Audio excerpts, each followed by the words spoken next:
Did you know that in Stellar Blade, if you stare at Eve for too long, she will stare back? Now, I'm guessing that most of you already knew that, but I'm hoping that you don't know the rest of the hidden details and game mechanics found in this video, that I think are easy to miss, but more importantly, kind of clever. As always, if you know of anything, be it Easter eggs or hidden details that you think I should check out, then let me know in the comments. And without further delay, let's get started. Now, Hotline Miami is one of those games where it's probably weirder to not see blood than it is to see blood. Pretty much everything you do in the top-down kill 'em up produces a lovely shade of claret, and if you won't spill the red stuff yourself, then the enemies will certainly spill yours. Well, it turns out that blood is not the only bodily fluid that can be seen in Hotline Miami, as this next kill demonstrates.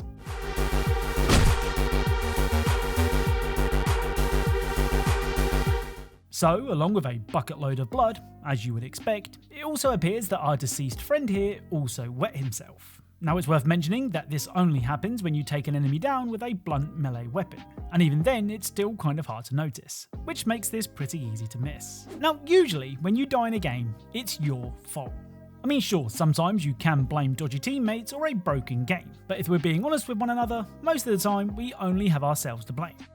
Well, I did say most of the time. You see, in Kingdom Come Deliverance 1, you can choose to play hardcore mode, which promises a more realistic experience. The only problem is, it might be too realistic. When starting up a new game, there is a chance that your character will just die, before you even take an in-game step.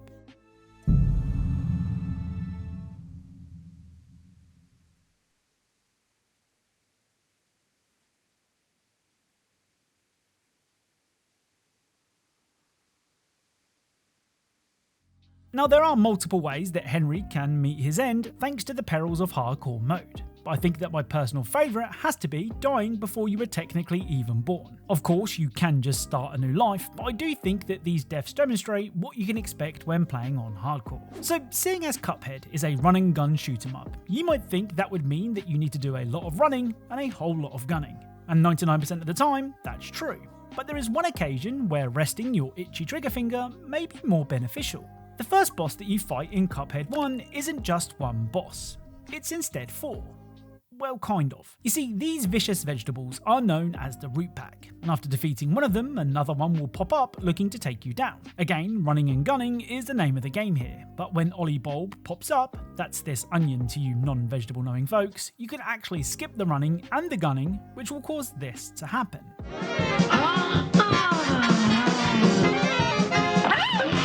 So you can avoid the Ollie fight entirely by showing a little compassion, which in a game like Cuphead is pretty hard to come by. Now, something that's mentioned pretty early on in 007 First Light, and then repeated a whole bunch after that, is that spies should always do the unexpected.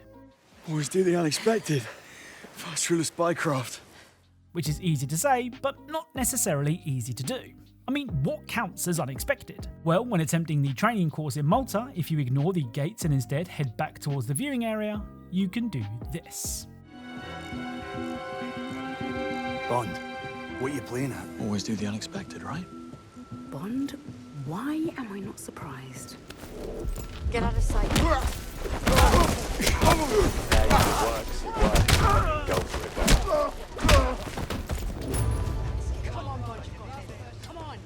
Too easy. So, Bond demonstrates that he can listen to Greenway and does the unexpected by skipping the course entirely and still grabbing the flag. Honestly, it's such a clever detail, and I'm really glad that IO Interactive gave us the chance to put Greenway's words to use. So, most of the time, if a game says that you're on a time limit, but doesn't actually put a time on screen, then you're probably okay to take your time and look around. I mean, if you really were in a rush, they would have a giant clock appear on screen, making it very clear that you need to get a move on, right? Well, in the excellent Deus Ex Human Revolution, you arrive at Seraph HQ for your first day back at work, after almost being killed by this guy.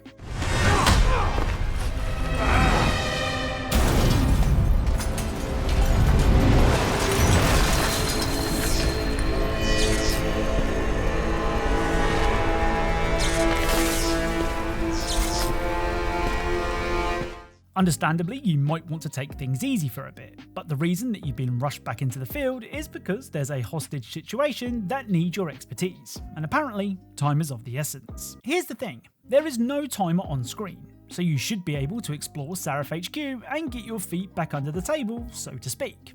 Well, after waiting around for a while, Sarif will say this. Where are you, Adam? You don't have time to mess around. Get to the helipad or something seriously bad is gonna happen. So Sarif tries to emphasise just how important it is that we hurry up. But I'm not done staring at this TV yet, and if we continue to wait, Sarif will say this. Christ, Adam, while you were strolling around the offices, the situation got worse. Meet me in the chopper, I'll explain. Okay, now things sound like they've escalated, so let's see what he has to say. 8 people, Adam. 8 good men and women whose only crime was to come to work today. And those so-called pro-human purists slaughtered them. All of them? You sure? You're the Sarif security guy, right? The one we were delayed for? Hope you know those hostages are dead because of you and your boss. So despite there being no in-game timer or mission fail text, if you do take too long to reach the helipad, the hostages that you're meant to be saving will be killed. Honestly, I think this is so cool, because the game doesn't end, but instead lets you live with the fact that your fascination with the staff room TV has cost 8 innocent people their lives. Now, in Little Kitty Big City, you play as a cat, and if you've ever owned cats, you'll know that means you can do whatever you like, wherever you like. It's the benefits of being a cat. Of course, there are places that we humans would prefer that cats didn't go, and probably near the top of that list is a construction site full of wet concrete. And sure enough, if you're caught here by the foreman, he will escort you out. Which is fair enough. Well, it turns out that the foreman doesn't actually have a problem with you being on site. He just wants to make sure that you're complying with the health and safety code, as if you equip the construction hat, this will happen. So now, because you're wearing the correct PPE, the foreman will allow you to do as you please, which I think is brilliant. Now, when it comes to swapping clothing in a video game, we accept the fact that you select the clothes that you want and they just magically appear on your character. I mean, we don't have the time to sit and watch someone get changed. Well, in Chicory, a colourful tale, when you visit the clothes shop, you scroll through the items and pick what you want to wear. So far, so normal. Where Chicory is different though, is that when you finally settle on the item that you want, Caramel here will have to run to the back to find it.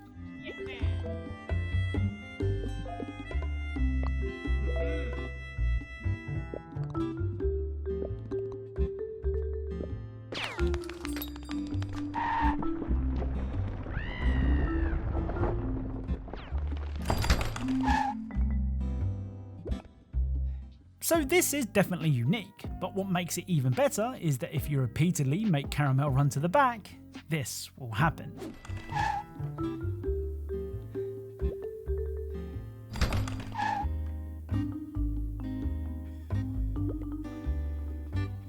So each time he returns with your new clothes, he appears more and more tired.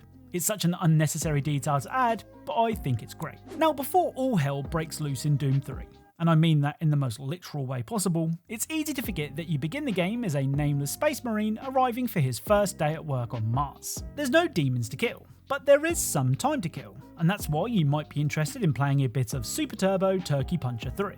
Which, as you might expect, is a game about punching turkeys, really quickly. Now, unlike Deus Ex, there isn't some sort of hidden timer here, so you're free to punch birds as much as you like, though it is worth remembering that you are technically on company time. Well, if you manage to hit the high score, which is a whopping 25,000 points, you'll get an email from the HR coordinator who congratulates you on your high score. Which is nice. They then go on to say that your parents would be proud, but the company will be docking you 2 days holiday for the time that you wasted slaughtering turkeys. Which isn't so nice. Here's a little life tip for you. If you get an email from HR, it's usually never good news. So the Hitman games are full of humour, but 47 himself isn't the sort of guy to start wheeling off one-liners. I mean, he's not James Bond after all. Tea time! 2 sugars, right? For the most part, 47 is as serious as they come, but even the most serious of people need to let their hair down every now and again. Well, you get what I mean. Anyway, if you leave 47 standing on the dance floor long enough, eventually this will happen.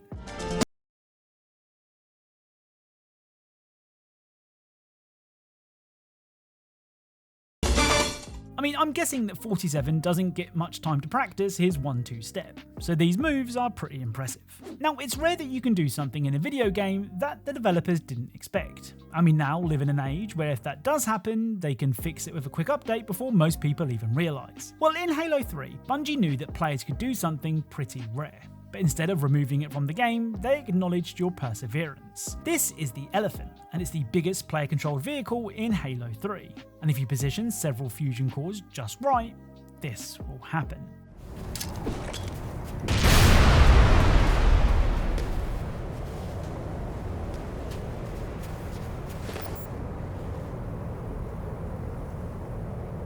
So instead of the normal button prompt and message appearing, a rightfully confused message will ask how you managed to tip an elephant. I love this sort of thing. It's like the devs knew it was possible, but highly unlikely. Though in case anyone did manage to do it, they made sure they knew how cool they were. So that's it. If you enjoyed this video, then a like is really appreciated. If you're a fan of Easter eggs and secrets in games, then perhaps consider subscribing, as that's what this channel is all about. And as always, thank you all for watching, and I'll speak to you all soon.